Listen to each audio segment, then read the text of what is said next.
for the Shop Report with Barbershop Jay.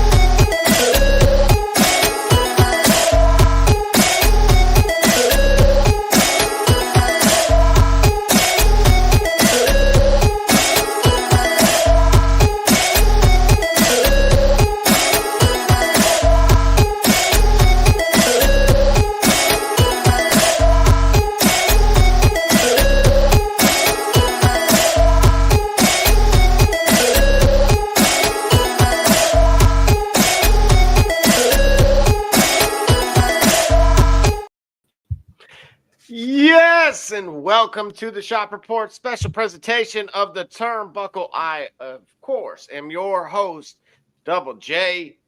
I got my mans to my left, your right, none other than D Gully from the CEO Lumbus. Talk to me, what's happening? Everything's happening. Happy Monday, happy December day, holiday season in full swing.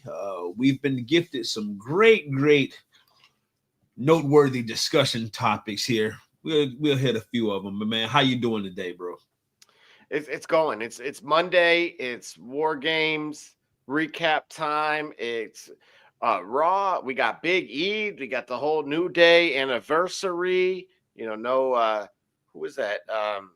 Oh man, I'm blown. I can hear it playing in the back of my mind. But who is it? It's our anniversary. Tony Tone, bro. Oh yeah, man. Well, it feels good. At least you remember.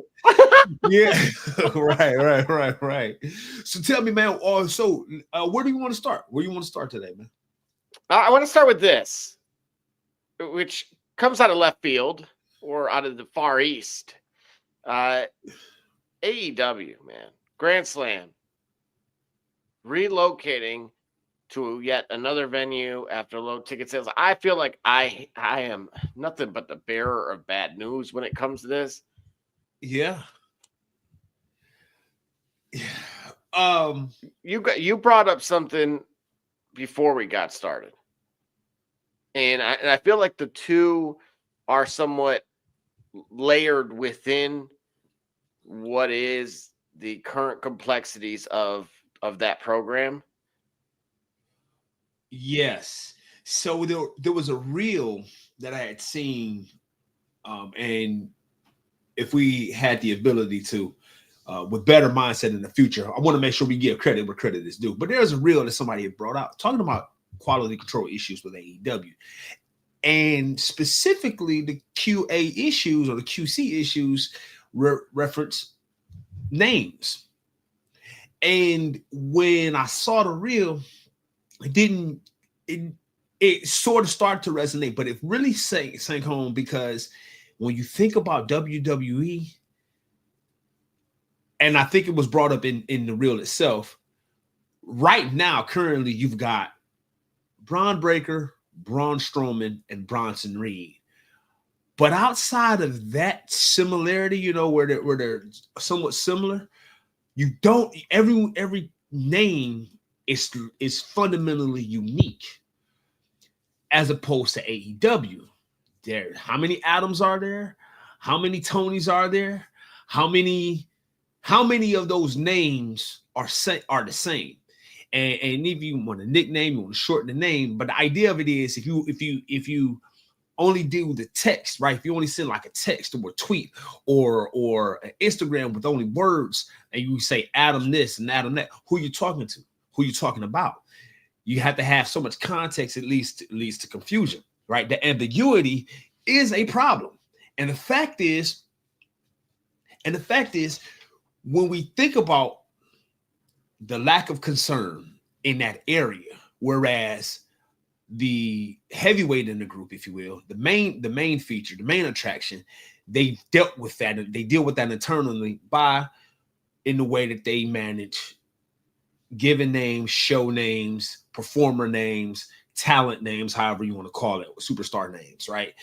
So that way you'll know who you're talking about, no matter if it's a tweet, if it's a reel, No matter who it is, you'll know exactly who it is. There's only one Rock. There's only one. Let's make it now. You know what I'm saying? There's only one tribal chief. There's the OTC. There's only one Roman. There's only one CM Punk. There's only one Seth Rollins. Attention to detail in that area for the WWE is largely why they are where they are. Lack of attention to detail, not caring about that, not having a concern about that. While it can seem noble because you want to have your talent retain ownership of their intellectual property as it relates to those being talents in the squared circle inside of your program. But while I guess there's some nobility in that, there's also the aspect of who are we talking about? I'm still getting lost. Everybody want to be Adam, but if I'm talking about a specific Adam, I don't want to get lost. And lack of concern there starts to make sense when you also add to the ticket sales issues that they're having. Sounds to me like what AEW has is a lot of money, but a lack of value in what quality control does for your product. What does quality do for your product? You can make products and you can sell a lot of products, but if you take the time to make a quality product, what does it do for your product, for your brand overall? This here is a troubling sign for me, because this to me tells me that things like this could cause AEW's story to come to a close well before it should have. And let's say AEW leaving creates a gap. And we all know what wrestling was like before an AEW came into the picture, right? That gap between 2001, where WCW was gone, all the way to 2019. Yeah, we know what TNA and we know what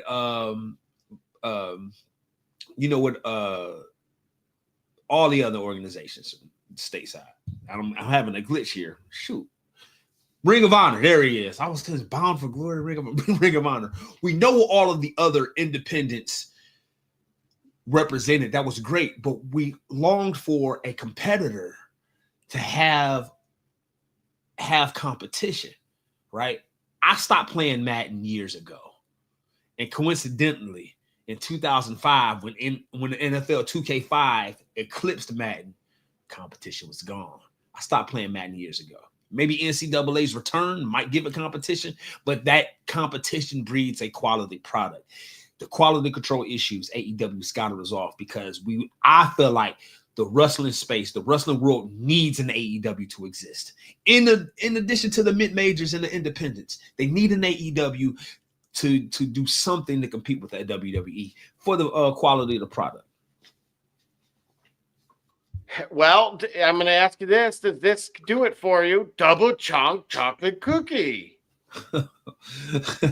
AEW Rampage quarter hour last Friday featured Big Boom AJ, Big Justice, was a hot foot for the program, drawing 272,000 users. This mid-episode peak in the 10:15 p.m. quarter is unusual for Rampage. All right. A win's a win, right? Mm-hmm.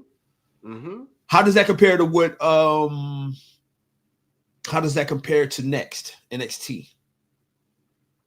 Well, I will get you that immediately. Here we go. The latest ratings via WrestleNomics. I will actually share this tab with you. Let's see if I can get this up here on the screen. So again, here's we have our total viewership based on. It's way too late for me to be doing this, bro. What am I looking at? What is going on? What? Well, this was our most recent episode. All right. Look, dude, I am a data hound. Everybody knows I am knows too, that. man. I am too. I'll say, full disclosure, oversharing here. I am an urchin, okay, when it comes to my learning style.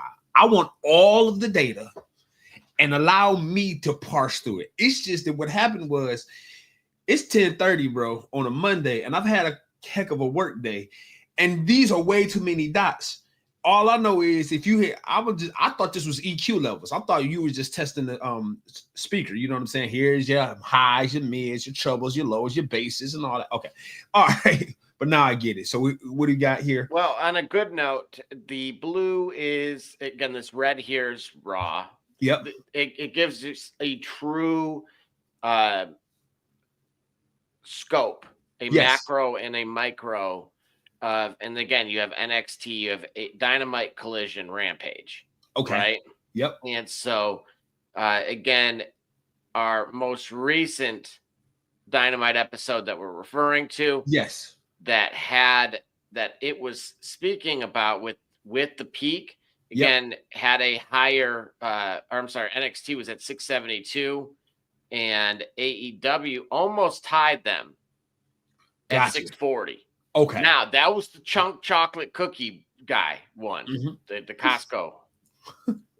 Okay, and unfortunately it wasn't sustained. They did succumb to those guys just on the 27th versus, just this past week. Now wait a minute. Stay with me here for a moment, right? Because I'm looking at, okay, October, November, December, right? October. Let's start October. October, NXT moves from to CW. Okay, got it. And then NXT went back to its regularly scheduled programming that its numbers seem to be consistent with where they've been before, the 2 months prior and the 2 months since. AEW Dynamite is still keeping up, eclipsing, but they're still very AEW Dynamite and NXT those are competitors, right? Collision and Rampage, they do nothing for, they're among the lowest. So let me ask you, what does Collision and Rampage do for AEW? Well, in the grand scheme of things, it would be meant to look like what we have here with a A/B program, and in theory, if we wanted to call NXT AC program, I guess we could, but of course that was not what it was. Its original purposes were. So again, what was its original purpose? Well, again, it was meant to be developmental, right? And right. it kind of had to adapt quickly and evolve into something I think none of them were necessarily prepared for, all the way down to the original title of it. But it still is, though. I mean, remember when you get higher blips on the radar for NXT, it's because the flagship talent stops by for a spell. Well, but again, we've talked about ad nauseum at one point in time with what they could do with unused, if we wanted to call them that. Sure. Or, and potentially very much deserving talent by putting them on that particular program. But again, by definition, NXT was meant to be our version of the Ultimate Fighter. It was never meant to truly, that's like the Ultimate Fighter. Really, stay there though. Yeah. Think about it. What you're saying, right? If we compare it to Ultimate Fighter, in every season of Ultimate Fighter, you have up and coming young talent. The show is anchored by the young talent, or is it anchored by the two veterans that are also using the young talent in the sense of developing the young talent while also promoting their clash, where basically there's room for the main eventers, a small number of main eventers to complement the developing talent. So we wouldn't want to flood the roster, the unused roster, the complete unused roster for SmackDown and Raw on NXT, where and then by doing that, you'd have just 3 WWE shows. But what we're saying is guys that maybe, like I say, I don't know, baseball has the perfect opportunity, right? Baseball throughout the season, guy gets hurt, guys come off injury. What do? They do rehab starts. We've got the Columbus Clippers here. You've got the Lake County Captains. You've got the Akron Rubber Ducks. You follow what I'm saying? You have these minor leagues, if you will, with up-and-coming talents, mid-major talent. And then you have the guys coming back, the featured guys, you know what I mean? The Jose Ramirez, you know, doing the rehab start with the Columbus Clippers or what have you. So you may have guys that are inactive for whatever reason. Could be they're just getting back, maybe recently re-signed with the company. Until we find a spot for them, go ahead, highlight, you know, do a mixed tag, do a tag match, maybe do a pay-per-view, maybe have your NXT champ face a legacy champion, maybe have your NXT champ face Sheamus, for example. You know what I'm saying? To see what it hit for. You know what I mean? But ideally, have some of that heavyweight talent feature on NXT. You still have the NXT brand, like the Ultimate Fighter. You're still carried by your young and up and coming talent. You just have the leadership there just to give it a spark. NXT's brand identity, I think, still is always maintained in that scenario. Yeah, and that's where it's going to get very interesting, right? Where right now we're seeing posts of the IDs of the developing signees or developmental signees. Yep. And we have the agreements in place with the grassroots gyms, if you will. What role did those play with this program? How much insight are you going to be given?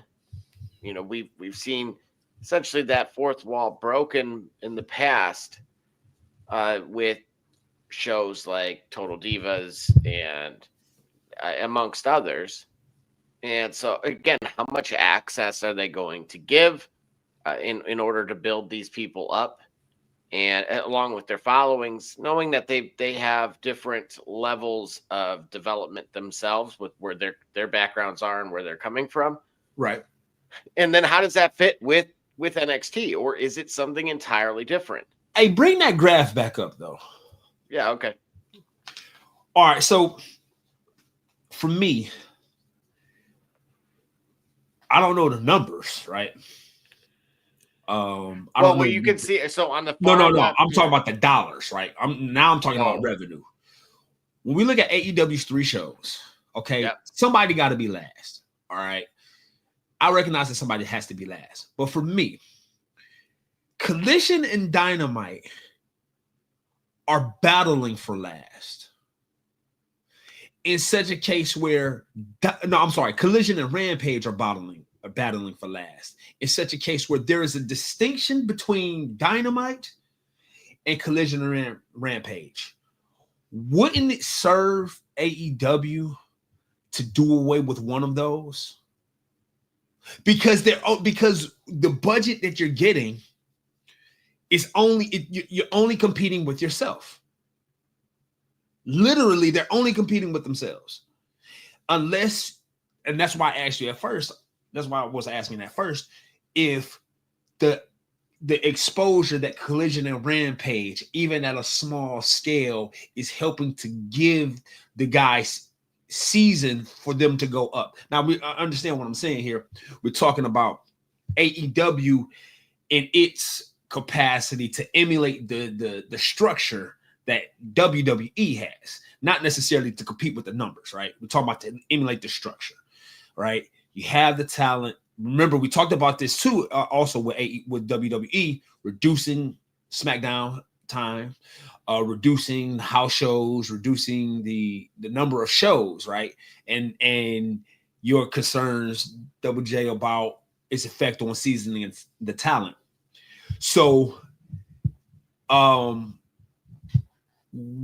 that being said, for Collision and Rampage to really compete with themselves, do you really need that third show right now? Or could that money be spent elsewhere to help further enhance your product. Because that's what I mean, the only thing we don't have is the revenue right here. We seeing where they chart. We don't have the revenue. Right. And now remember, my assumption is based on two use cases, two models that we've seen in the past. The first of which is Tony Khan knowing that if this were somehow a drainer, if this were losing him money weekly, we've seen this occur with WCW, in which the show itself was profitable. I just cashed another $240 with that Njoku catch. Good job. And yeah, that is 600 over in just today's picks. And when I saw Chubb break that screen, I thought it was forward, and that would have been an additional. I would have cleared them all, which would have been unheard of. But yeah, so nevertheless. In regards to Tony Khan, if it were truly losing money and revenue, we've seen this occur with what happened to WCW, but they were offloading bad books onto that program. The program itself was profitable, but again, they made him work with one singular budget across multiple shows, which of course was an additional part of what was dooming that product. Tony doesn't have those issues. Not only that, he has TV revenue that far and above and beyond would WCW's wildest dreams. So no different than what we're accustomed to with NASCAR, with the NFL, with the NBA. These shows become profitable, and this is why I brought this up as it pertained to the WWE product, and why I said the circus no longer needs to come to town, or at least as frequently, because they are already in the black substantially. Who, WWE? Based off of the TV revenue alone. Gotcha. So, and to your point, this is why I could we've seen the ECW product thrive this way. It would take Paul Heyman to tell us where those pitfalls really were. And again, this is with if you were to say to Paul Heyman, I would love to hear his thoughts on this. If we had today's television contracts, how much of a difference would it have made to what he was doing? Because I know the amount of risks and things that he was doing that behind the scenes to try to keep things afloat at one point in time, in the early stages. And it was again, any business owner, small business especially, can any startup can relate to that. Right. But if you've established yourself that far where you have significant TV deals. Yeah. Again, we talk about access regularly. Well, that in itself is a massive game changer. Now, yeah, but if you are switching venues for your pay-per-view because of low ticket sales, the money's not, while you might have access to a lot of it, it's certainly not just printable. You see what I'm saying? Yeah, long term, no. You're absolutely right. Right. And this is why I meant about rethinking the approach. Okay. And I've stated before that I not only believe that there's ways for this to coexist, but for ways for both to thrive, and not just limited to them, but to all of the regional products as well. Okay. And I think we're going to, again, see quite a bit more of that. We're going to see more of a, if you want to call them just with a broad stroke, the regional group. We're going to see intimate venues. In Columbus, you may not see the Great Value. What is that? Value City Center? What is that one? The Great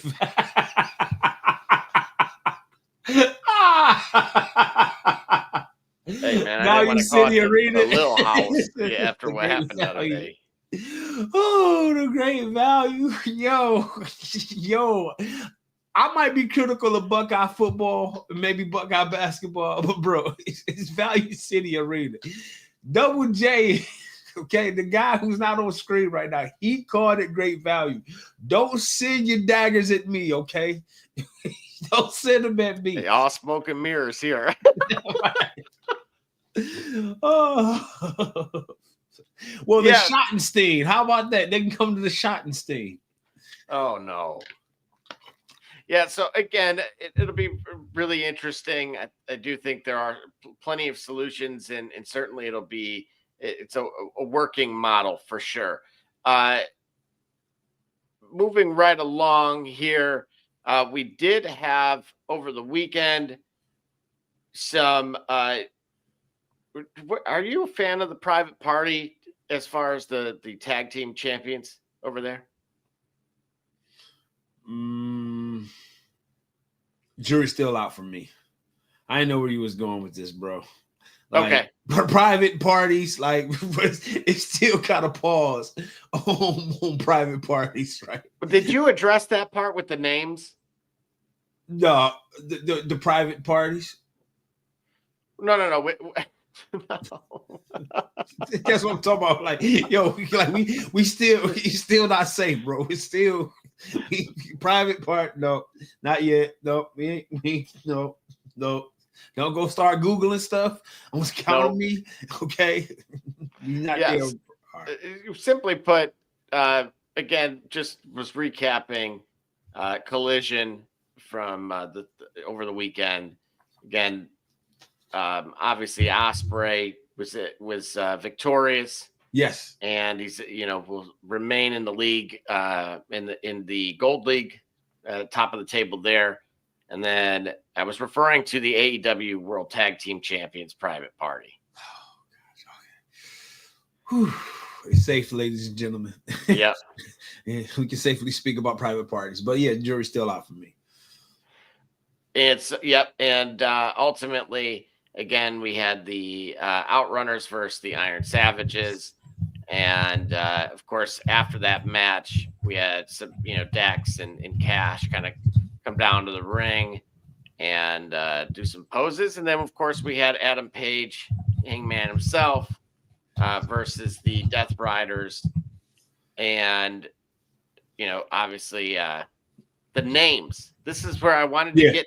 Are you a fan of the names as a whole of the AEW product? Last question. No. When I saw that reel, I didn't have a problem with the names until I saw that reel. And now I do. Because So you don't care for, like, for example, on over the weekend, there's the Bastard Pac. Oh, no, see. Okay, hold on, wait a minute. We're talking about a separate issue. In my opinion, it's a separate issue, in my opinion. The redundancy and commonality of common names, that is a problem. So we got to address that. I think it's worthy of addressing or worthy of acknowledgement. The other problem is, give me some examples like the one you gave me just now, just a few seconds ago. The Bastard Pac. Okay, another one.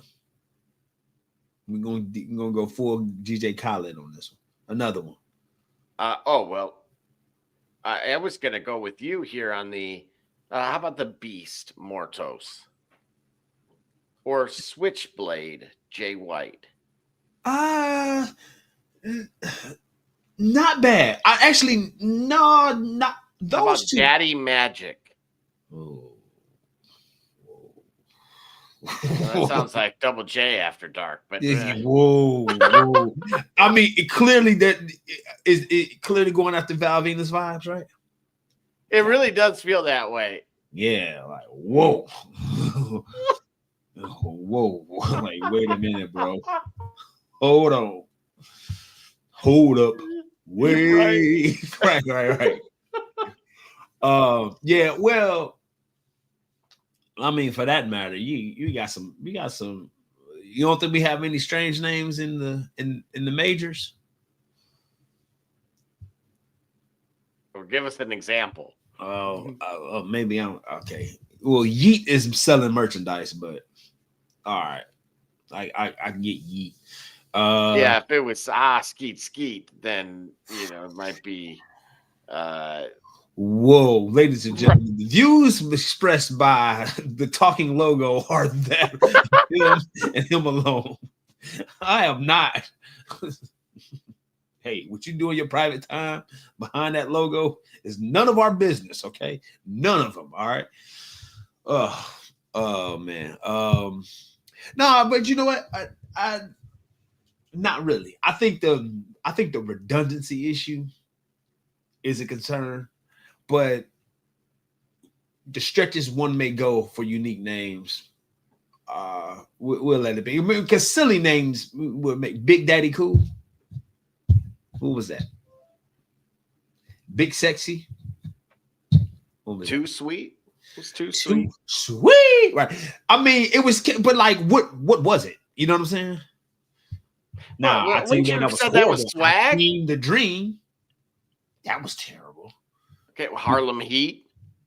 Hey, Booker T and Stevie Ray. Nah, that worked, bro. Don't do that. Don't do that to Booker T. Okay, how about Ray. Sick Boy? All right, that could have, yeah. That The Wall was not good. Well, we talk about names that had prominence in. If you're seeing this, and I know there's many out there, feel free to give us the worst WWE. No, here's the challenge. The best wrestler with the worst name.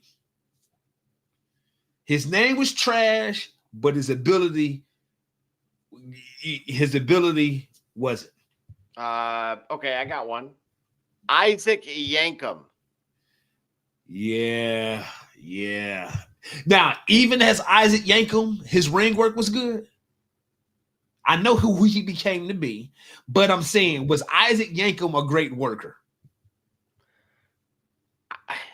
Did you like Isaac Yankem?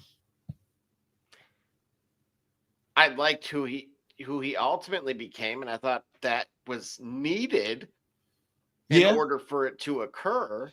Fair enough. All right, so all right. Well, wait a minute. You want Papa Shango? Oh, you got us going down this whole rabbit hole now. Yeah. And remember, there were some bad ones, but there were some good bad ones. Like I said, all right, yeah. How about who? What? Who? Like the owl. Who? Or who? Mike Jones. In this case, who? But it was Jim the Anvil Neidhart.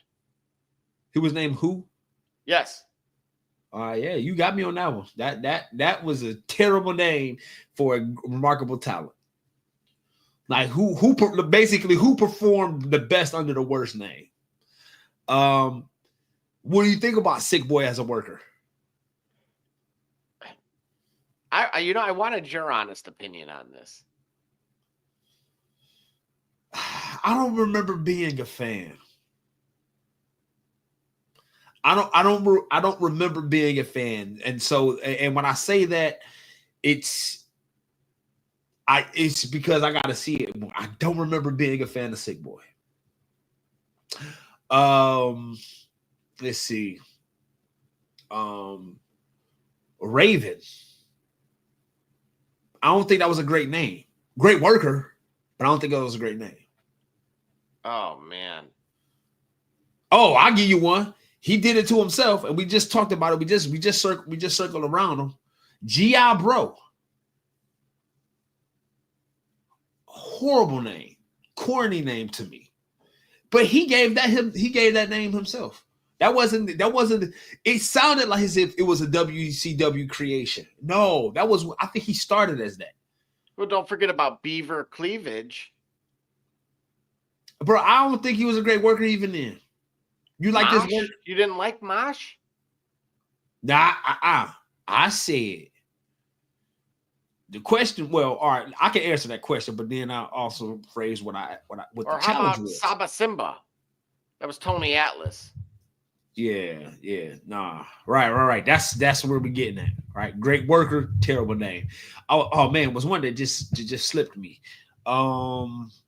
There was a name, there was a talent that the Bad Apple. Carlito? Great worker, not a good name. I mean, and no disrespect, not that that's not a good name for a child or for a young man or whatever, but it's like he was Carlito with the bad apple. Like there was more that could be done there, I think, given his name. You get what I'm saying? Like I said, I gave you Papa Shango. Yeah, that's a great one. Right. Oh no, better yet, I liked his work as Kama. Kama what about Mustafa. Doink the Clown, but the original? Right. The original Doink. Right. Because there were a few people who matter of fact, last week's show, I thought we had someone that appeared as Doink at one point in time. Right. Oh, that's good. Finley. Hornswoggle. You like this work? You like Hornswoggle's work? What's your favorite Hornswoggle match? When he got thrown out of the ring. That's so. Hey, what about Santino Marella? No, no, and the reason why is because that name was as silly as he performed. All right. So it was corny, but that's what he gave you, and he delivered on that. So there was consistency there. All right, I got one. The Ringmaster. Great. I think Stone Cold Steve Austin as the Ringmaster. That to me, I think that worked. Now, before people take this and run with it, I'm not suggesting that the Ringmaster was better than Stone Cold Steve Austin by no stretch of the imagination. But what I'm saying is, if Stone Cold Steve Austin had never been birthed, if you will, if that had not come up and he was the Ringmaster, the way he, I was okay with that. I didn't think that was a bad name, or yeah, I think maybe the name was bad, but he was much better than the name. So that was kind of on the cusp for me. Let's see. Oh man, we can go down. We can list some names. Yeah. We're gonna find some other names. We might bring that up. like what's in the name? You know what I mean? Right. No, I think we're on to something with that. And obviously for those watching around the world, I'm thinking Attitude Era. But we're gonna take our first break. We're gonna dive into some WWE Raw live reacts. And then also we'll check back in on some of these bad name, better work. Yes. And we'll see you soon. All right.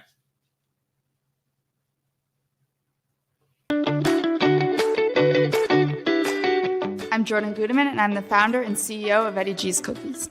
I was first diagnosed with a nut allergy when I was young. At the time, there weren't a lot of labeled items that said if there may contain nuts or there are nuts in the food, so my brother and sister and I baked a lot at home, and we enjoyed treats from mixes and things like that, but I noticed that it was not the same as what my friends were enjoying, and I started making my own recipes. When it was time to pick a career, I decided to start a bakery so I could share my treats with everybody else.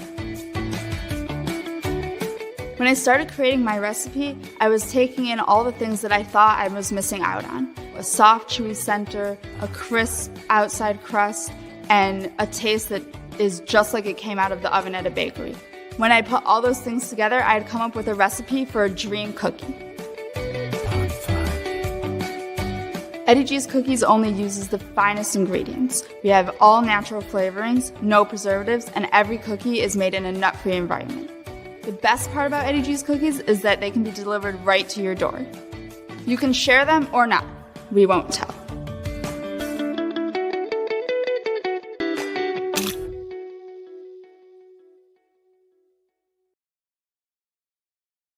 SK Cunningham, and you watching the Shop Report. I'm Homie Diallo, and you watching the Shop Report. My name's Chris Murray, and you're watching the Shop Report. You're Jay Knight, you're watching the Shop Report. It's Braxton Key, you're dropping in on the Shop Report. Barbershop Jay, Quentin Hines, Super Bowl champion. I'm ready. Let's do it. I'm on. Hi, I'm Mars Man, works the Murphy Stadium, and you're watching the Shock Report. Hey, I'm Billy Butler, and thank you for watching the Shop Report. Hey guys, I'm Les Norman, former Kansas City Royal, and you're watching the Shop Report. Commander Brown, Detroit Rivers Mountain Training, and I'm watching the Shop Report. Hey, this is Doug Flynn of the New York Mets. Well, a few other teams, of course, too. And you're watching the Shop Report. I'm Matt Ramos, and you're watching the Shop Report. How you doing? I'm Rajay Davis, and you're watching the Shop Report. How you doing? This is Nelson Figueroa, former Major League pitcher with a lot of teams. You're about to listen to the Shop Report. Hey, this is Howard Johnson. You're watching the Shop Report. Hi, I'm Heath Bell from the New York Mets, and you're listening to the Shop Report podcast. Yeah! Hey, I'm Josh Tolley, former catcher of the New York Mets, and you're watching the Shop Report. This is Edgardo Alfonso for the Mets, and you're listening to Shop Report. Hey, this is Doc Gooden, and you're watching the Shop Report. Hello, this is Mike Hampton, and you're watching Shop Report. Hey, this is Herman R.V., former NFL offensive lineman with the Cleveland Browns and the Baltimore Ravens, and you're listening to the Shop Report.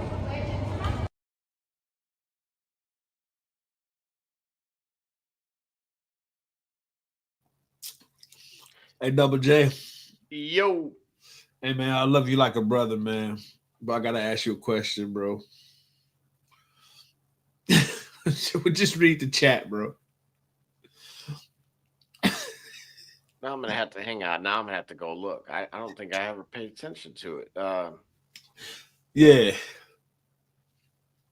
Like, no, I'm going back into the, into the original here. Yeah. Yeah. Take a look. Take a look, man.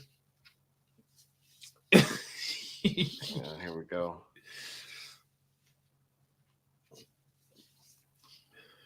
Yeah, it could be the way my brain can just find things and whatnot. Just look at the graphic in the top left corner of the graphic. Him with Daryl Strawberry? Read the text, bro. Yeah, read the text. Oh, man. Yeah. Can we get a better one? Yeah, I would say that's fair. You had to see. I was squinting at the screen, man. Man, oh man. Yeah, I'll get that updated here now momentarily. But in the meantime, we wanted to kind of dive into some of tonight's Raw. It did kick off with none other than these gentlemen, Finn Balor telling Gunther that he owes him a shot for the World Heavyweight title for helping him to defeat Damian Priest at Survivor Series. Myles Garrett looks like he's got a hammy issue. Oh, no. And Gunther says he doesn't owe Finn anything and instead says he will give Dirty Dom a match because unlike Finn, he is actually pinned and defeated Priest. Oh, right in the feels. Okay. Well, you've been critical of Dom here and his placement on the under 30 list. And as well I should, but notwithstanding, this is here. He's getting better, is my point. He's getting better. And we can all applaud that, right? But is he bad enough to get a world title shot? No. All I'm saying is, if this is a work, is he good enough to get a world title shot? I don't think so. If we're shooting on this, is he good enough to get a world title shot? Absolutely, positively not. But for him, it's opportunity to shine and get better. And all we're looking at is the pattern of growth, right? You're in this thing. It's a marathon, not a sprint. And clearly, Dom's development is telling us that this is a marathon. I just wanted to get better before you tell me how believable it is. You see what I'm saying? as far as the shot over the bow that Gunther had placed for my guy Finn, duly noted, and perhaps well deserved. Maybe not. But if this can bring Finn back into that singles spotlight, I'm all for it. Maybe they're starting to, I don't know. It's possible maybe there were trust issues in the back, in the back office, in the backstage that may have relegated Finn to like the faction role or the tag team role. Maybe those trust issues are starting to subside and he's starting to gain more trust. I'd like to see him back in the single spotlight. I mean, this is the first ever Universal Champion. Let's put some respect on his name. Great What point. say you, Double J? No, I think those are fantastic points. And actually, I don't think I would really kind of see it any other way. I do like that, instead of Dom potentially being, one of a kind of a joke or something, it was a positive in this respect. So again, adding some legitimacy to what he has going on in the program. And speaking of legitimacy, what we know is very real with the injury. We had our 10-year New Day celebration. It got ugly quick. Big E return told those two to stop fighting and to get back on the same page. And indeed, they did. They got on the same page of getting onto him. As Big E was willing, saying, hey, look, I'll come back and manage this thing until I'm cleared. They then said that Big E left them and don't care that he broke his neck.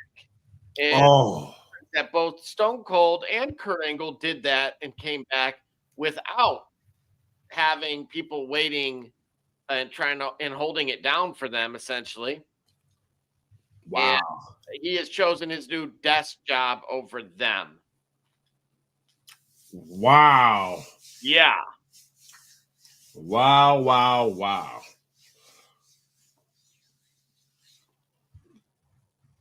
Give me one moment. Yeah, no, absolutely. Look, that's a lot to chew on, literally.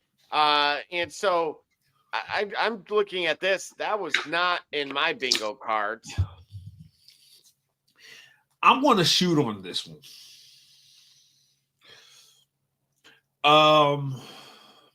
We probably have heard harsher, but I love the fact that these guys can go there and can be honest, right? Not say honest, but it sounds a bit abrasive, but they have enough trust that they don't mean any harm by it to be able to take that type of dig. I would imagine that, the angle that they would approach this thing was probably known between the three, and their willingness to go there. I love it. I absolutely love it. That speaks to the level of camaraderie and the genuine brotherhood that the New Day has and will always have. Now, getting back to the work of it all, it's interesting here, this whole dynamic of upheaval, because remember, just a week ago, right? It was all good just a week ago. So no, it wasn't all good just a week ago between Xavier and Kofi. But now, when you need somebody else to hate, you know what I'm saying, it's convenient. That sounds like what happens when, people in a relationship. You know what I'm saying? They beefing with each other so much, then they find a new person that unites them in their, it reunites the people that's beefing because they got a new target. That's pretty funny, man. That's pretty funny. I hated the New Day at first. Do you know that? I absolutely hated them. What was it about them? Because the Bootios thing, I just felt like that was so sophomore and like corny. And I felt because it was an all-black trio, I felt that was disrespectful. I felt it was kind of like a dig at them. and they took it and made it something tremendously better. Like I think they fought a hard fight to make that dig become something, but I felt like it was disrespectful and it was corny. I hated it at first. And then to hear like that theme song is like a low-key gospel track. It's really inspirational if you think about it. Like if you ever listen to that theme song, I'm like, oh, okay. Who produced that? They have positive vibes. And then for them to continue to be genuinely supportive of one another. Like that wasn't Xavier crying when Kofi won the WWE title? I believe so. Right. You know what I'm saying? That sort of spirit, that teamwork, like it's genuine. So even if they're working, you know what I mean, even they're performing right now, the genuine camaraderie and the brotherhood between them is a remarkable story, and I love it. I'm here for every minute, and I feel like whatever we see from the New Day has a work. It seems like it's genuinely the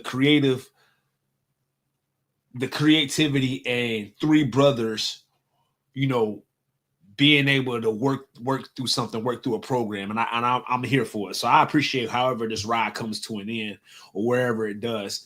But I feel like it's a really good example of how to ride for your homies. You know, when it's not you, how it still can be your moment, even if it's not you, because Kofi very likely would not have gotten that moment if it wasn't for the support of those guys in that giving Kofi time to showcase, being in the tag team scene, his mic work with the New Day. Everybody got blessed with it. You know what I'm saying? Everybody. Now, hey, I thought you were Jamaican. Who? I remember when Triple H did that with Kofi. Yeah. Yeah. Well, that's all right, man. That's all right. Basically, you know what I'm saying? Like I said, shooting on it, you know what I mean? I appreciate everything we're seeing with those three guys. And if it comes to an end as it is, it's done. Hey, they lasted longer than the NWO. They're the longest lasting faction that I know of. Well, that's what I was going to ask you. Is the New Day Hall of Fame worthy as a group? Absolutely. Oh my God, yeah. Like I defy anybody to tell me that they are. Because again, it was announced recently that the NWO is rumored to be going into the Hall of Fame. So as you pointed out, wait. Pause. You mean to tell me? So how did? So wait, the Outsiders are not actually NWO? I don't believe so. So wait a minute, isn't Kevin Nash and Scott Hall? Aren't they a Hall of Fame? Aren't they already Hall of Famers as the Outsiders?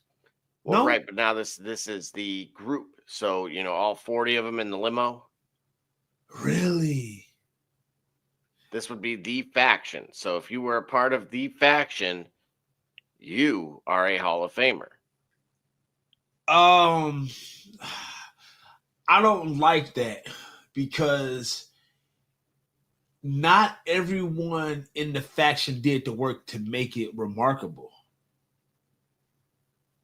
I mean, there were more than just Hogan, Nash, and Scott Hall, right? You can extend. Eric Bischoff is a part of that. Who else could we be part of that? Eric Bischoff would be a part of that. I think.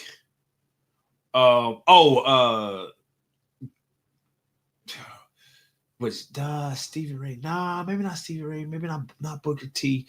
Conan, Lex Luger. You know, the Wolf Pack. Savage. Bret Hart's working the NWO. Even though it was like his third iteration, it was kind of getting tired at that point. I didn't recognize it as such, but in retrospect, it was a bit old by the time he came around to try or work to revitalize it. But of the three of the core group, I think maybe it's more than 3 of them, but I'm not certain if the entire 40 need to be or did Hall of Fame worthy work for that faction. Like, I brought up Scott Norton before. Like, was his NWO work remarkable? Or no? Or was Scott Norton a greater competitor? Was Scott Norton more established or more appreciated outside of the NWO? I argue that he was. Right, and that's an interesting point because I thought a bit about that with D-Generation X. Okay. The original members. You wait a minute. What you talk about? HBK, Triple H, China, and Rick Rude? Mm-hmm. Yeah. Now, China and Rick Rude, they were managers. China didn't do her best work with DX. There was someone else though. Why am I forgetting? Oh man, X-Pac. No, not Billy Gunn, X-Pac, and who else was in DX? Mr. Ascot. Hang on, that's good. Yeah, that group deserves the Hall of Fame status that they get because every member of the group would remain relatively small, but every member in DX, while being DX, had a noteworthy moment that helped to create or maintain the notoriety, the popularity, or let's say if we're talking about in retrospect, every member had moments that impacted the legacy that is DX, that built the legacy of DX while in DX. Every member. Unless there's a version of DX that I drifted away from, maybe, when I took my hiatus from watching professional wrestling some years back, but I don't remember that. I'm going to see if I can find this thing. And no, I'm not talking about Hornswoggle. Yeah, hold on. You gotta figure this out for me, because I don't know.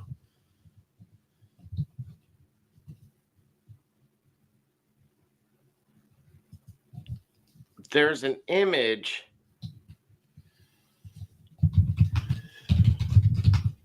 Yeah, so nevertheless, I'll get to the bottom of this. Wikipedia can help us. Wikipedia. That's all we're looking for. Wikipedia. Okay. Wait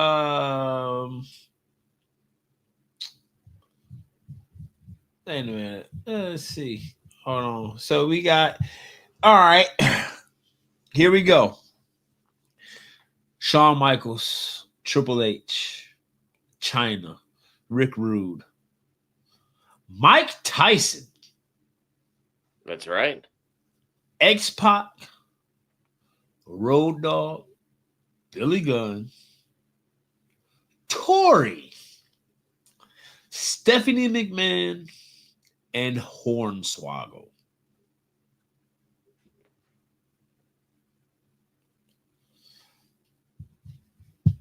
Yeah, those are the members of DX. So absent Hornswoggle, Tori's contribution whenever they were. Maybe even Stephanie McMahon. So,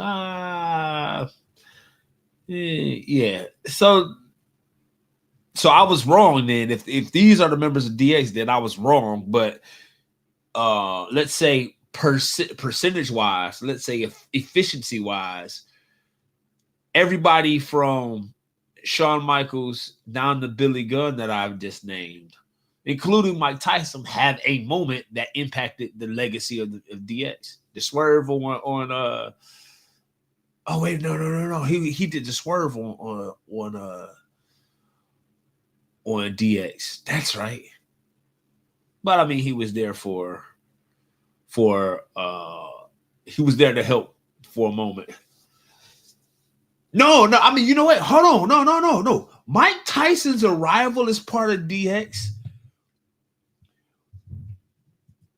That is actually impactful to the legacy, even though he did the swerve at WrestleMania, because it was Mike Tyson's arrival in WWE and then showing up with DX that WCW was served their notice. They didn't know it at the time, but they were served their notice for sure. Absolutely. Very interesting, to say the least. And it's, so again, turning it back to the New Day, do you think as a group they accomplished enough? Absolutely. Yes, as a group. I wasn't a fan of Bootios. I hated that whole shtick. Nonetheless, it was actually a cereal. That's right. Right. So their ability to take trash and to take, digs and ribs at them and their character or whatnot, and actually make it at a time, the number one faction in WWE, even ahead of the Shield, on par with the Wyatt family, speaks to their legacy. Yeah.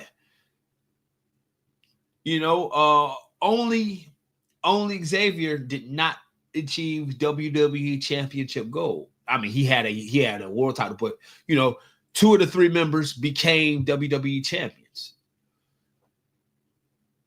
How do you not? I should say, to say it more accurately, 2 of the 3 members became WWE champions, in no small part due to the respect of what they accomplished as a collective. So the New Day are first ballot Hall of Famers, if that's such a thing. They're undoubtedly a Hall of Fame, those 3.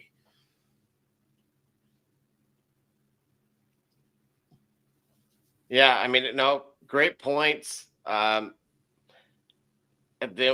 will say this one final thing: Karrion Kross.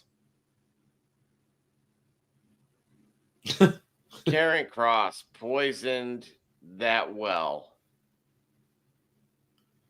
Yeah. And he will go down coincidentally as who ended the New Day.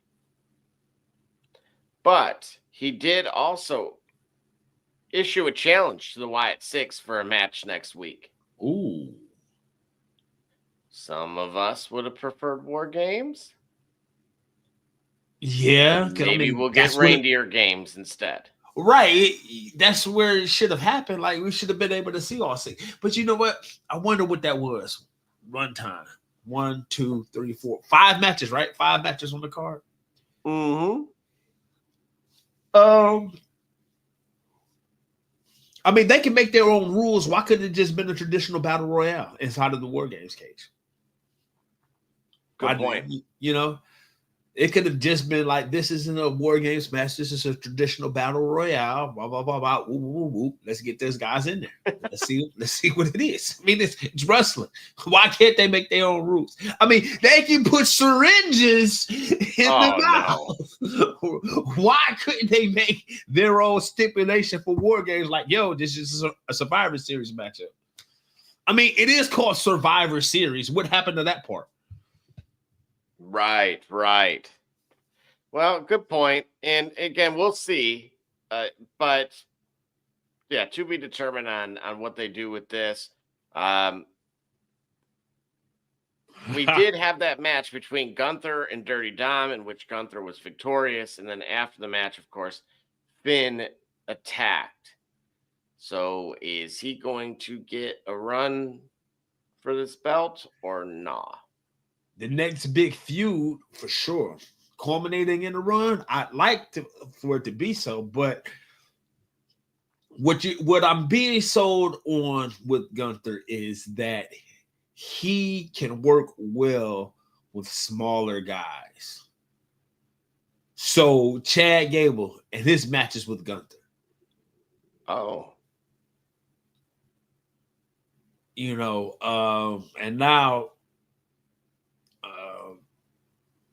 on the horizon, Finn, a smaller guy than Gunther, smaller in stature, being able to run programs with him. All right, cool. Now I'm understanding what it is about Gunther that makes him so appealing, perhaps. Yeah, great point. Great point. And moving right along, Kate Quick defeated Butch. Kate Quick. What? Otherwise known as R-Truth. Yeah. No, I'm throwing it back there. Keeping you on your toes. Jey Uso was attacked by someone backstage. Who you got? Who done it? That he was Tagaloa.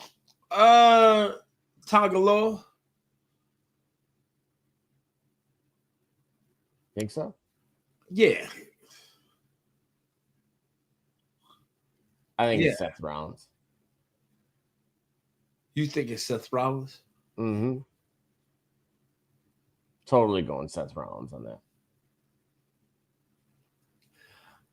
All right, I'm gonna let you go there. I feel like it's a Samoa thing. Good point. I mean, it could be, right? Only one way to find out. What ended tonight's Raw was Seth Rollins beating Sami Zayn. Sami questions if Seth was the one who attacked Jey Uso, right? Similar to what I was saying. Seth says he did not tell Sami to start using his head. Seth makes his way to the back. Sami turns around and eats a claymore. Ooh.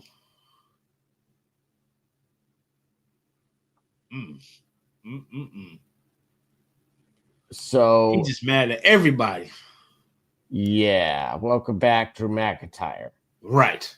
All right. Announced for next week is Rhea Ripley versus Raquel Rodriguez. Again, that was how the program had kicked off. But who you got? It better be the Wyatt Six. Well, I was saying between Rhea and Raquel. Oh, I'm sorry. You got this up on the screen. Rhea and Raquel. It better be the Wyatt Six. I'm this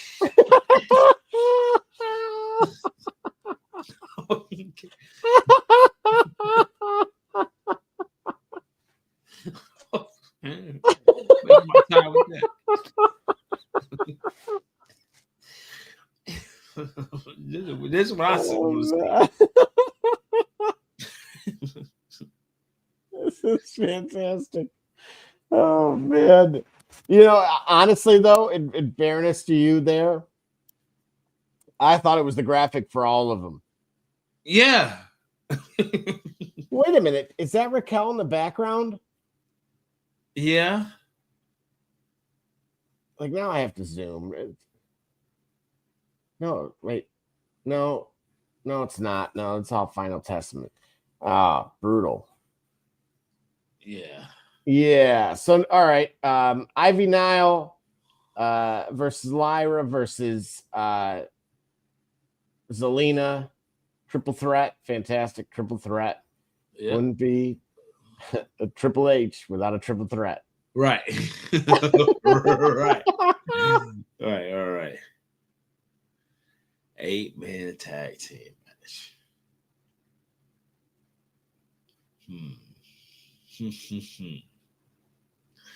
Again, like I say, I've been saying this for a while. I like the aura of the Wyatt Six, but in the end, I watch a professional wrestler.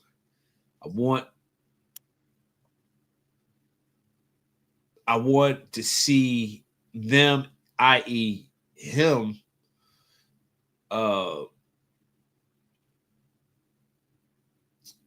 embrace and start to win matches. You know, so I'm still waiting for that. Yeah. Yep, absolutely.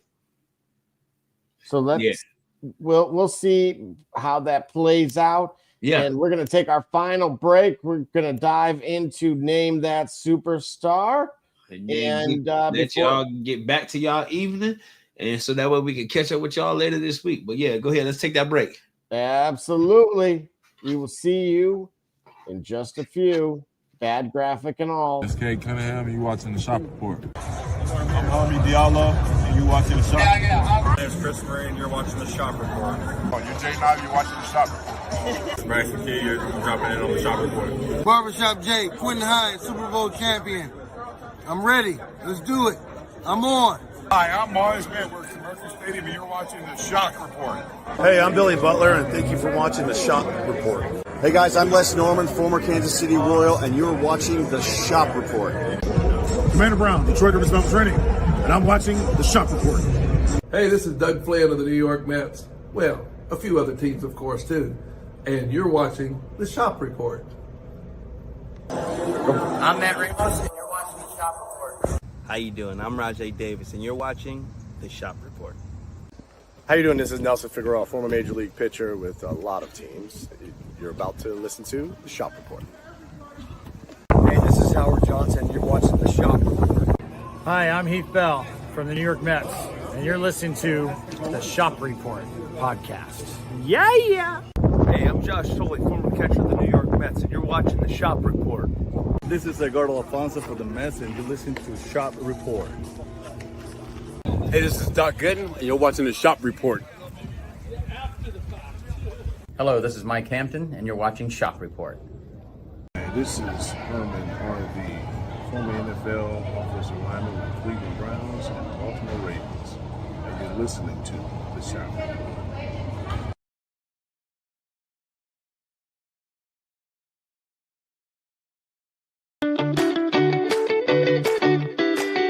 I'm Jordan Gudeman, and I'm the founder and CEO of Eddie G's Cookies. I was first diagnosed with a nut allergy when I was young. At the time, there weren't a lot of labeled items that said if there may contain nuts or there are nuts in the food, so my brother and sister and I baked a lot at home, and we enjoyed treats from mixes and things like that, but I noticed that it was not the same as what my friends were enjoying, and I started making my own recipes. When it was time to pick a career, I decided to start a bakery so I could share my treats with everybody else. When I started creating my recipe, I was taking in all the things that I thought I was missing out on. A soft, chewy center, a crisp outside crust, and a taste that is just like it came out of the oven at a bakery. When I put all those things together, I'd come up with a recipe for a dream cookie. Eddie G's Cookies only uses the finest ingredients. We have all natural flavorings, no preservatives, and every cookie is made in a nut-free environment. The best part about Eddie G's Cookies is that they can be delivered right to your door. You can share them or not. We won't tell.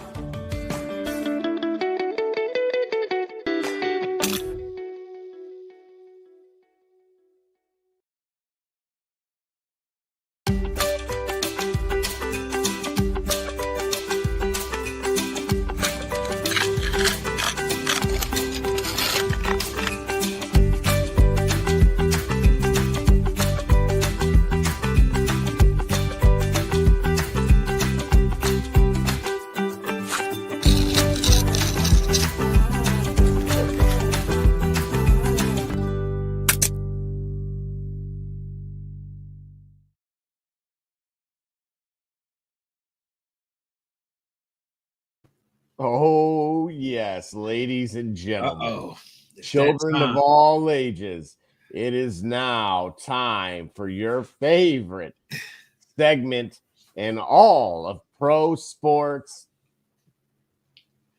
entertainment. Ain't that superstar, huh? That's right. All right. I started out with this being so great, so fast. Hold on, wait a minute. I gotta do it. I was so great. I was so good. Nobody had ever even seen it. Nope. There'll never be another like it. Nope. I was so good. I was better than everybody else. I was the best ever. And then I don't know, man. I ran into a rut. Now I got to get back. I got to get back on track, man. So go ahead, bro. Waste no time. Go ahead. Start dropping those clues, man. That's right. And again, for those playing along with us and as well after the fact, they get to see these shorts on YouTube, Instagram, and all the other social platforms that we take part in. This segment is Name That Superstar, in which I'm going to give our guy, D. Gully, a as close to present image of that superstar and also provide some clues of their specific character. Bet. And my job is to name them. All right, let's go. That's right. D. Gully. Oh. Yeah, it's a little bit easier for you when it's post-mortem. Yeah, hold on, wait a minute. I almost said unfortunately, so I'm going to pause. But thankfully, this individual is still with us. Gotcha. All right. And so this gentleman on screen here was a unique character in the early 90s. Okay. Now, this gimmick would have been not one that would have really looked too crazy based on what he did, but he was most notable for being defeated by Owen Hart in a WrestleMania match. All right, lost Owen Hart at WrestleMania. He then would go on to yet another WrestleMania and play Doink the Clown. Who was he before he was Doink? That's the question. That's right. Before he was Doink, who was he? D. Gully, name that superstar. Lost to Owen at a WrestleMania. Appeared in WrestleMania. Hold on. Let's see. Wait a minute. Doink wasn't in 13. Doink wasn't in 14. Doink wasn't in 50, 16. So Doink was at 12, 11. Doink was at 10.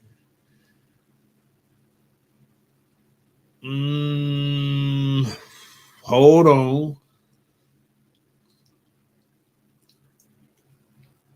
He also competed against Mr. Perfect.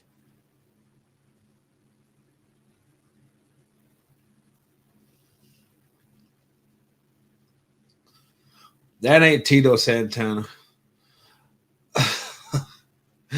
Wow, hold on. Okay. Competed against Mr. Perfect. Was Doink the Clown after a WrestleMania that he competed at with Owen Hart.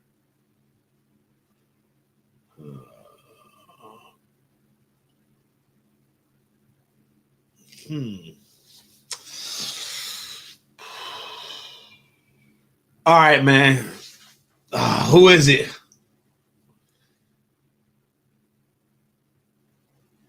So again, I will just reiterate the final clues here. All right, he ahead. also had a successful career as a trainer after the fact, and he actually did help develop some of WWE's biggest stars. Okay, that's not Al Snow. But again, he competed before WrestleMania 10, if that helps at all. And he was once a part of the Fabulous Ones tag team in the early 80s, prior to joining the WWE in the mid 80s. D. Gully, name that superstar. Ah, man, no. I don't know who it is, man. I'm about to burn myself up for this one. Who is it? So, D Gully, this individual is rather Steve Cairn.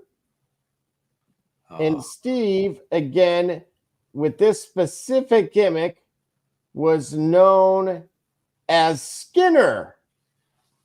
Wow. The tobacco chewing alligator hunter. Yeah.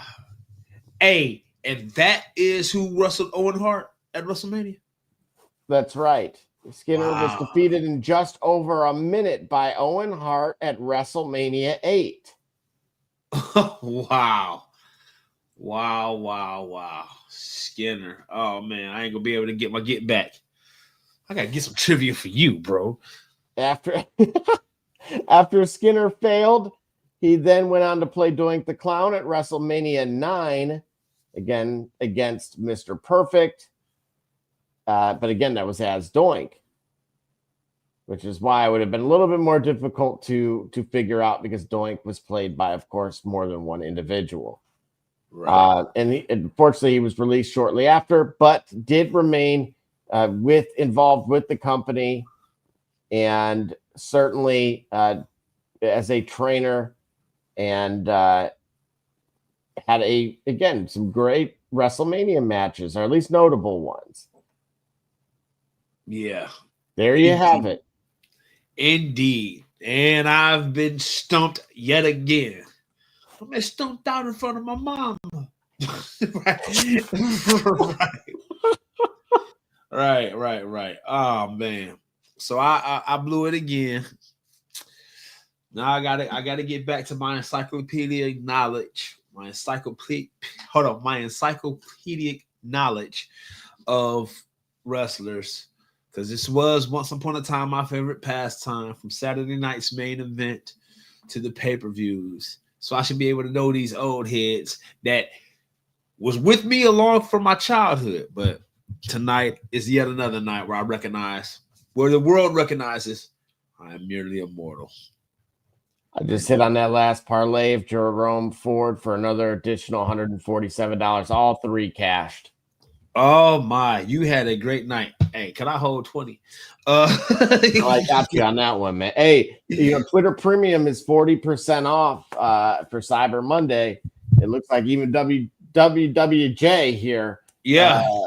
Dubba, yabba dabba do here. That's when the dollars are coming and it's late, we're going for it. So I might join the party. Nevertheless, final thoughts on my end. Again, AEW is certainly, I would love to be in the room offering my thoughts. Purdue football, I'd also love to be in the room to offer my thoughts. And as far as what I'm shooting on, I would love to see how this match goes between the Wyatt Six and, again, what are they holding back on? Why was that not a part of the past PLE? Because War Games would have made perfect sense. But there's got to be something there, from a creative vantage point that is still in development, and I'm intrigued to see, how that plays out. Anything from you? Yeah. Again, when we talk about AEW, want them to address their quality control issues. To act like as if they don't have them, I think it's foolhardy. There's still a lot of potential there. I, for one, am not on the Chris Jericho needs to retire bin. Yet, there are a myriad of other things that give me concern, because I want it to be around longer, as I've stated earlier. So, acknowledge where there can be improvement made, AEW, and put your ego aside and make those improvements, because you're in here for the long haul. You love wrestling. You love being an outlet for talent. And you have to stay around and be relevant and popular enough to justify people coming there. I think you can do that as long as we understand we get these quality control issues. Survivor Series was a great match. We didn't talk about it very much tonight. The main event was pretty remarkable. Like the storytelling, like the wordplay, like the subtleties of the unspoken dialogue and whatnot between Roman and CM Punk. You know, what I hope doesn't happen, like I mentioned Saturday, is I hope Galactus doesn't interfere the way he did last year. If they want to develop a Punk Reign storyline, let it go and let it go all the way to fruition. I want to see it. It was a great pay-per-view overall, despite what some may say from the women's game, but it is what it is, man. It is what it is. And of course it can be better. Of course they'll aim to be better, but we'll call it like we see it. Last thing on that, as it pertains to War Games. Yeah. People were felt like, hey, because of everything that's going on with the changes, they gave him kind of a pass. Okay. And we already have, we saw with CM Punk this evening with the pointing for the WrestleMania thing. Yeah. Are you giving them a pass? Like, doesn't that sound kind of weird to you? What's that?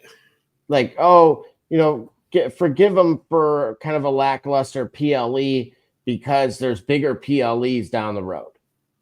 Oh, I see. Yeah. If it's taken in that context, then no, probably not. I say that we see what we see. And I think if you're putting a product in front of people and you're making sure that it's being broadcast and it should be known as the best in the land, then your audience, whether they can do it or not, they know what they see because they've seen better, so they're looking for better.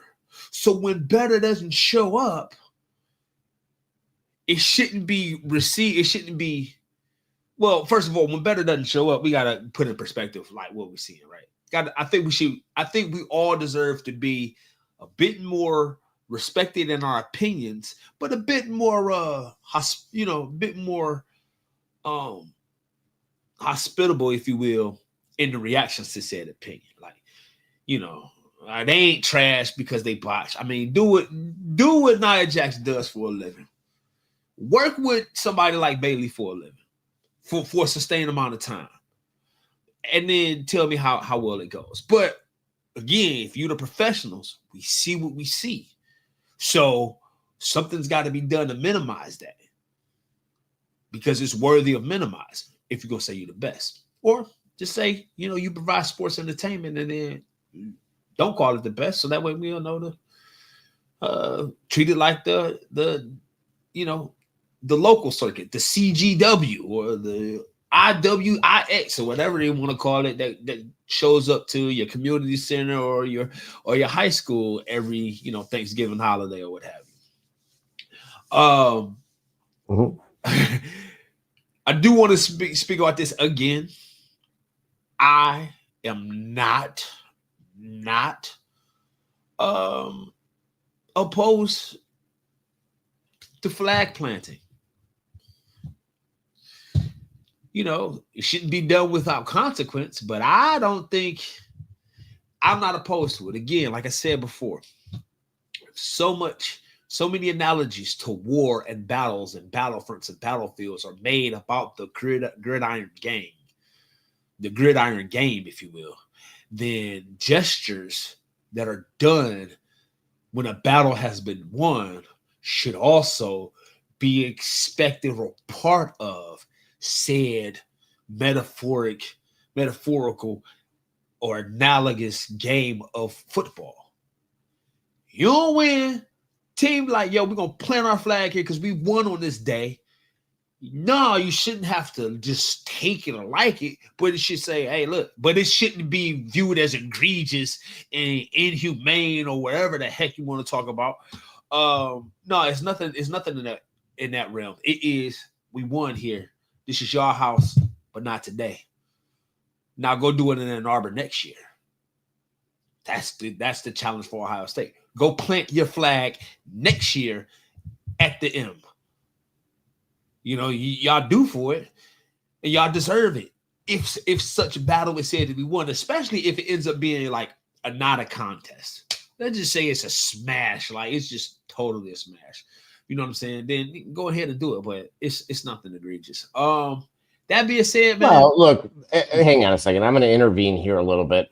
I'm not opposed to the flag planting at all. Right. If you take an L like the way Purdue did, right? I'm on record already of saying the losses of this season will linger for years to come because of how you pointed out so delicately that if you wanted to call those games. Unfortunately, that was Indiana's largest win in the AP poll history. Yo. So what I've now stated to my alma mater, which is first, call me. Second, modern things need modern solutions. Yep. You now have to approach college football the way that the professionals approach professional football, which is simply put, you now need a general manager. You now need a president of football operations. To do what? No longer can rely on an athletic director who's, again, historically somewhat out of touch. Your chancellor or president of the university. Those are not individuals that are actually really qualified to make that type of decision in a pay-for-play landscape. Got you. And so let me be the first to say I'm willing to spearhead that search in getting the right individuals like a Drew Brees, like a Rod Woodson, back to that university and getting football minds that know how to set us up for the next 50 years. Indeed. Hey, would y'all want Ryan Day? Actually, someone asked that and suggested it. I said Urban Meyer, and I said I don't care about his past like people don't care about their spouses. Oops. So, hey, you better watch it, bro. You better watch it. So, nevertheless, here. Oh, I didn't say mine. No, we're cashing checks around here. Yeah. Hang on a second. And so I was just saying, I'm pointing out some hypocrisy. Yeah, for sure. But what, he loses the big one? He choked, bro. I'm not the game. I'm talking about after the game as a leader. They said, look, they're trying to plant our flag. Your senior leader is like, they're planting the flag. It was like the scene in Saving Private Ryan, bro. Yeah. Yeah. He's just sitting there and, the sound effect, the ringing in the ears going on. Right. He was shook. Yeah. That to me right there, if I'm a diehard Ohio State guy, like Orlando Pace, friend of mine. Yeah. I was like, is that Orlando standing there when they first started getting into it?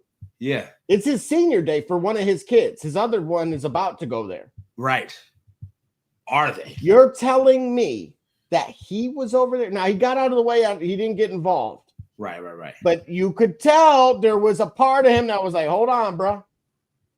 Yeah. No, I get it. Like I said. But where is your head coach when that happens? Nope. If you're going to, and I get it, you got bigger fish to fry and you got to take the high road, but you got it. You are, if the general doesn't panic, the troops don't panic. Yeah, correct. Or they react the way they did because they don't have a sense of leader. They don't like, all right. So while I'm not against the gesture being attempted, I will say, hey, you ain't doing that to a Nick Saban's Alabama, because he'd be the first one over there to tell you to not, you know what I'm saying, not to do it, right? You get what I'm saying? So like it's something that would generate a reaction, but this is the same Michigan group, right?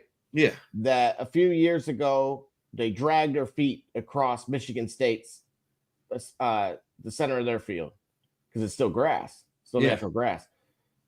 This is the same group that, speaking of Michigan State, they were talking, and Michigan State went and swung on them.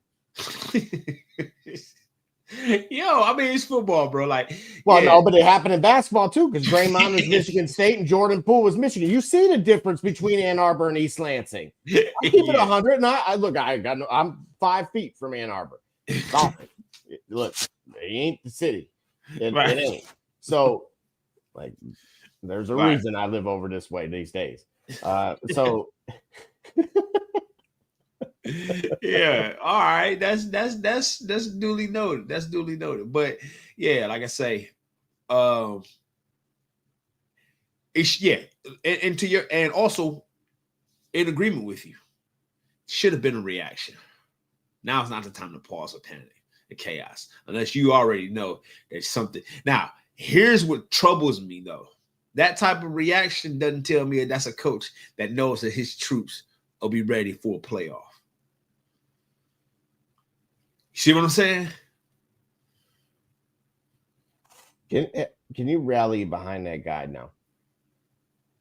It's if they get bounced in this whatever round. Yeah. We'll call it the first round. They get bounced. Yeah. In any capacity, close game, blowout, regardless. If they lose, do you want to make a wholesale change there? It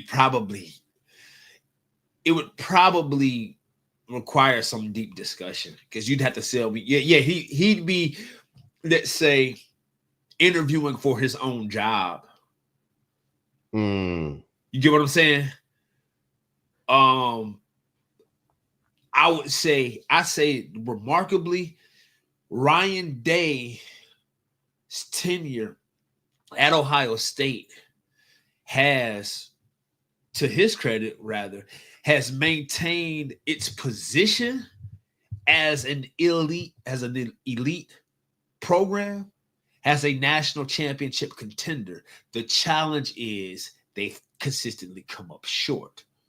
But they haven't had a rebuilding, or they haven't had significant rebuilding or retooling. It hasn't been breaking down to its foundation in order to be rebuilt again. You've largely kept top-tier talent in that jersey, in those jerseys, and you've kept the team relevant enough to be in the position. But the idea of it is relevancy isn't what we're just shooting for. This isn't the Cleveland Guardians. This isn't the Cleveland Browns, where, hey, just making a presence is all we need. Nah, they want championships. That's the problem. That's why I say he would be interviewing for his job again, because I would be hesitant to just go and unload unless you already know, hey, I know who our next guy, I know the next direction that we want to take for the university, and it will take that sacrificing of a draft class or two in order to get us where we want to go. But it can't be any guesses. We did very well by maintaining our position after the departure, or after the sayonara from Urban Meyer. So let's keep that in mind when we want to decide to fire Ryan Day. And I'm not a big Ryan Day fan, but we got to respect the position of the program. Absolutely. And we'll dive more into this. Of course, there'll be when we return on Wednesday. So actually tomorrow. We be running like, hey, listen, we good. We only an hour and a half now. We have 90, 100 minutes run time. I think that's crazy. Yeah. We still get better managed at this. to end up into the next day.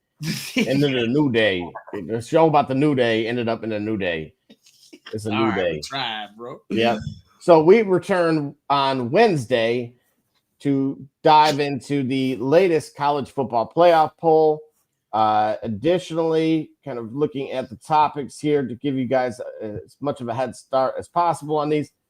Why does the Monday Night Football play out so much better than Thursday night or even some Sundays? And then, of course, Week 14 NFL Pick'em, along with some props, because if, as you guys heard, look, I'm putting up a paywall now. Because, bro, I'm going to get you guys paid, so it'll be worth whatever the heck I'm asking for. I can tell you that right now. Oh yeah, absolutely. So yeah, we'll dive into that on Wednesday, and then Saturday, late night. That's what D Gully, your guy here, and my guy to my right or my left and your left too, because I'm looking at the screen. Where we do those picks, sit, start, waiver wire, acquisition, should I or shouldn't I? And we'll get you together. I think we got some good news. I think we gave some good news and good advice. At least Doc and I did. Man, we'll be in here for another hour, man. We do all that, man. So you know what I'm saying? All in all, you know what I'm saying? Well, we want to say thank you very much for tuning in. Thanks for catching us. Thanks for finding us. If you hadn't found us before, we plan to be back, giving you more of some of that content to get you through your day. Be a welcome distraction. Maybe it's white noise while you do some other stuff. We don't mind. We hopefully you engage, and we appreciate it because it gives us purpose to be able to keep doing this. And this is what we like to do. You'll find us on Twitch at What You Mean Gully and YouTube. Also on the Shop Report at shopreport365@gmail. Send all of your hate mail directed Barbershop J. All your praises and platitudes as well.